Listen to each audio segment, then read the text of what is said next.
Sevmem.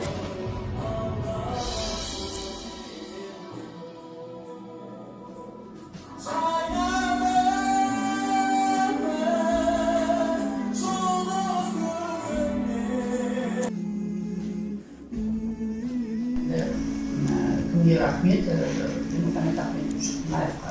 Қоқсыз сондай бүкіл студенческий городок салады.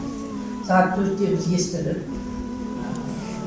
Слушали, что на место первого секретаря ЦК Компартии Казахстана Мухаммед Ахмедович был смещен в этой должности. И на эту должность назначили другого человека, город Курганский. Тот человек практически, который не знал Казахстана, не знал культуры Казахстана, не знал народа Казахстана, не знал менталитета казахстанского именно народа, никогда не жил в Казахстане.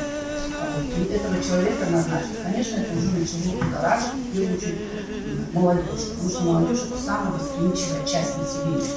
Имеется в виду силу своих возрастных качеств.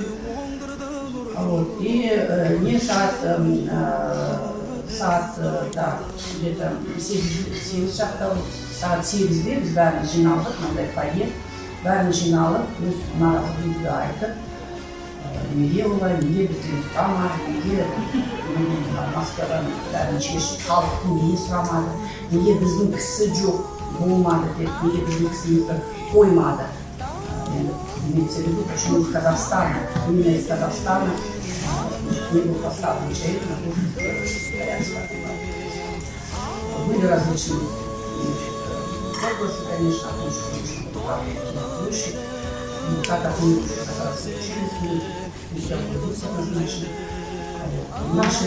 Осы сөзіңізді бөлейін, сөзіңіз аузыңызда.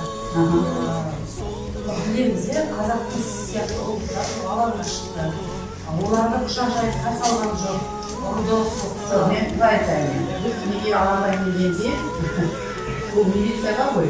Милиция өзімізге айтты, былай жүріңдер, мынау қысқа жолмен барыңдар. Былай енді айтуға болмайды, çünkü мен милиция жағынан ешқандай көрген жоқ. Мен рас айтайын. Одан кейін бірінші уақытта агрессия болмады. Одан кейін енді кешке қарай бұл үкімет енді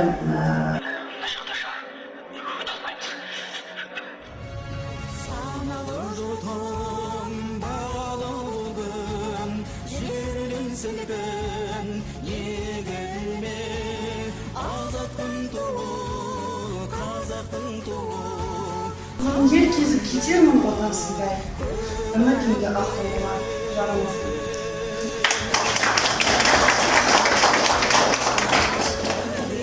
Фариза Оңғарсынова апамыздың атақты аңызбен